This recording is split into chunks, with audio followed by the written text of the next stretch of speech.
and it's the same with the men's. It makes no difference to what sex you are, but it's one of those things, Matt, where I feel like less than 3 months ago you had the Royal Rumble, so you get to this and you're like, not another one. You know what I mean? And then this one's for nothing, really. It's for an even worse cause. So it's not like you're going to WrestleMania here. I don't know really what you are getting. So I do feel it's a bit of a filler, and I also think that between both of them, Matt, I think that it's one of those things where WWE think, well, we've got to have all the guys that are not going to do anything do something. So let's just throw them out in the Battle Royals. And I just feel like the same for both these matches. I feel like there's very little sort of purpose to any of this other than the person that will win. But for everyone else, it is. I mean, it's just a bit of filler for me. I don't really class this as anything. To be honest with you, with both these Battle Royals, I'm not really that disappointed that they've both been bumped off. And the reason is for that is that I think the Battle Royal style of match isn't amazing, and also I think WrestleMania, the main card should be the best of the best. I think you should have to earn to get on the card. I don't think it should just be something where you can just get on, through this sort of thing. So, I'm not dead against it. But to start with the women's one, Matt, I mean, lots of people, Sasha Banks, odds-on favourite here with the bookies as well. Everyone's expecting a huge turn here, but again, Matt, I'm going to throw it out a bit like the other match that we've just previewed. I'm going to put it out there, Matt, to you. Is that are WWE going to do this big turn on Bayley or Sasha on a kickoff, or do you think that they'll wait this one out as well, even longer? Oh, I think it's going to be a bit longer here. I don't think you're going to get it there. I feel like that's a match that's already made, for a future. You don't have to do anything too much in a Battle Royal. Just give it away there. Personally, I'm not too sure. Like, I would go with Sasha to win, even though I do like her. Yeah, I was going to say, you're the boss man. Just don't feel like that's the way to build it. I feel like if you're going to make this turn mean something, you're going to have someone. You have to have Bayley get the better of her for a while, just to really make things stew and boil up. Get to that boiling point. I think that would make more sense. But if I was going to predict a winner, I like I said, that feud's already coming. Doesn't really make a difference what shenanigans happen in the Battle Royal. I would be looking to someone like Becky Lynch. I mean, come on, how many times is she going to get overlooked? And she's like due some credit now. Yeah. Well, I think myself and Matt, we met up earlier in the week, and we were actually talking about this, and we were talking about if there's one of the sort of women that came up from the horsewomen that hasn't got a first of anything, it's her. So you do feel she's overdue on this one. And to be honest with you, Bayley and Sasha Banks, I just don't see why either of them would need this win, to be completely honest with you. But everyone of course is expecting one of them to eliminate the other, and then there'd be a little bit of beef between them. But that's very predictable if they just run with that. I hope they come up with something a little bit more creative there, and make you think twice in all of that. So picking a winner here, Matt, is that who you're going to pick on this one? Is it going to be with an outsider, and you're going to go with Becky Lynch on this one? Yeah, I think that'll be my pick. I'll go with that. I feel quite comfortable with that choice. I've been it's been very difficult because, again, Bayley or Sasha Banks, they are very much firm favourites with the bookmakers. They're also favourites with you guys. But I'm really going to try and think out of the box here and go somewhere completely different to this. And I know that this is probably a ridiculous... Well, we're going to get to Monday and be like, what the hell did I even think of? She got eliminated straight away. But I'm going to look at Ruby Riott on this one. I think if there's something you could build around out of this, it would be her. She could probably brag about it and do whatever you need to do for her character. It's a little bit of a dark horse there. It's a little bit out of nowhere. But I'm going to pick her on this one. But I do agree as well with Matt with Becky Lynch. I think she would definitely be my second favourite. But then again, Matt, we both could be wrong, and they could go with the absolute obvious, couldn't they? So, that wouldn't be the first time. But yeah, that's my pick on these ones. Okay, let's move over now to the men's, which of course is the Andre the Giant Memorial Battle Royal, which has been going on for the past 3 years now, I believe. And yeah, I'm pretty sure, Matt, that we're going to get a big plug for his HBO documentary that will go out on Tuesday the 10th. I'm sure that's going to get a huge plug before it goes on or after, which is cool for Andre.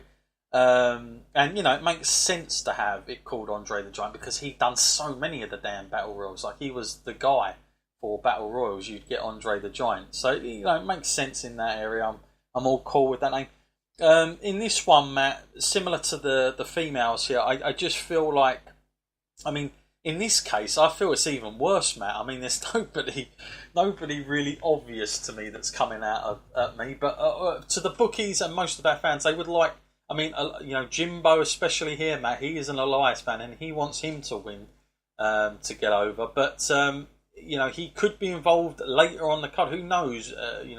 What's happening there? But he seems a firm favourite with many of the fans in general, but and the bookies.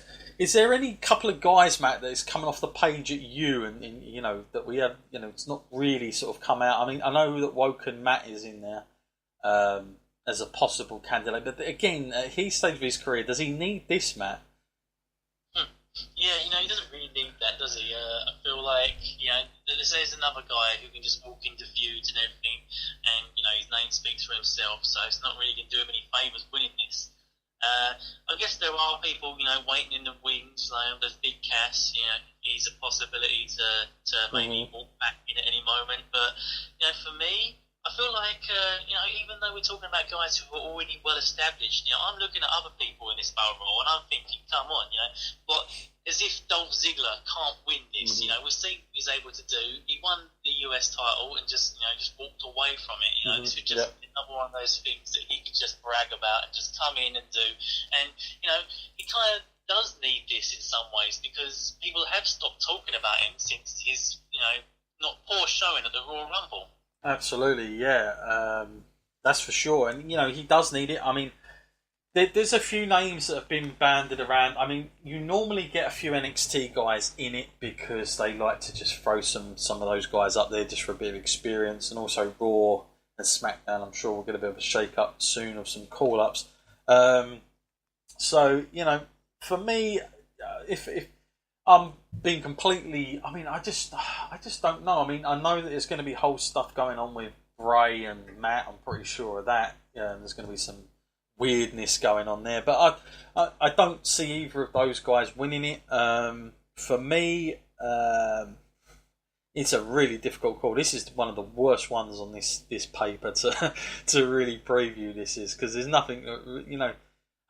I also not really a big fan of it either, of what they've ever done with the guys after, but very difficult. I have looked at an outside chance for Aleister Black, even though if he wins the title, what chance of there is him going in this? But then saying that, we have seen NXT champions like go in the Royal Rumble this year and stuff like that, so there is that possibility that it would give him a little bit of a merit whilst he is the champion anyway, and could come up with that. So he's my outside pick to this. I think other than that, I'm looking at maybe Elias, if he's in it. That's the thing.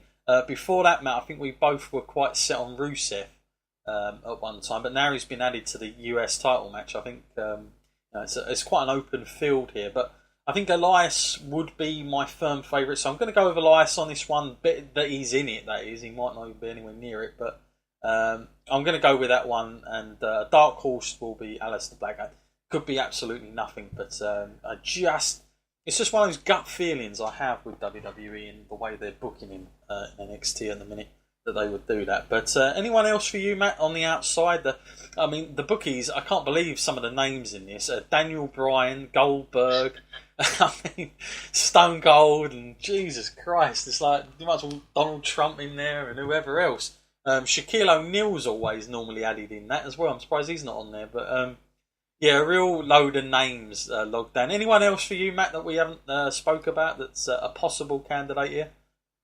For me, I think I did speak about him a little while ago, but my choice is going to be Dolph Ziggler. You know, I know what the guy can do. You know, and I'd like to see him actually have some kind of relevance. You know, coming into the new sort of wrestling calendar year, because we know like things wrap up at WrestleMania. He just needs something to walk into the new kind of storylines with, because he's in danger of really getting forgotten, and I don't want to see another NXT person come up and then get stuck in a feud with him. He just needs to do something and actually make the most of the years that he's got left. Absolutely, and man, has he been around for many years with WWE. But we'll see how it goes. Just a little bit of news coming out about the kickoff. Don't know if you saw this, Matt, but it's going to be Jim Ross, Jerry Lawler, and Beth Phoenix that are going to be the kickoff commentary team. Listen, I tell you what, I'd still rather have JR on the main one. If I'm completely honest, I'd still rather Jerry Lawler as well. But there you go. At least we have them somewhere, I guess. But they're going to be involved in the kickoff. Good choice for you there, Matt. Even though it is only the kickoff.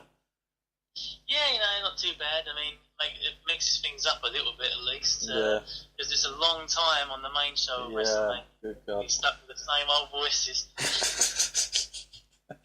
Yeah, and let's get into that now then. And just before we do, I just want to remind everyone, don't forget that Saturday night, first time ever for our podcast, NXT TakeOver As It Happens. We're going to be going out live as it happens.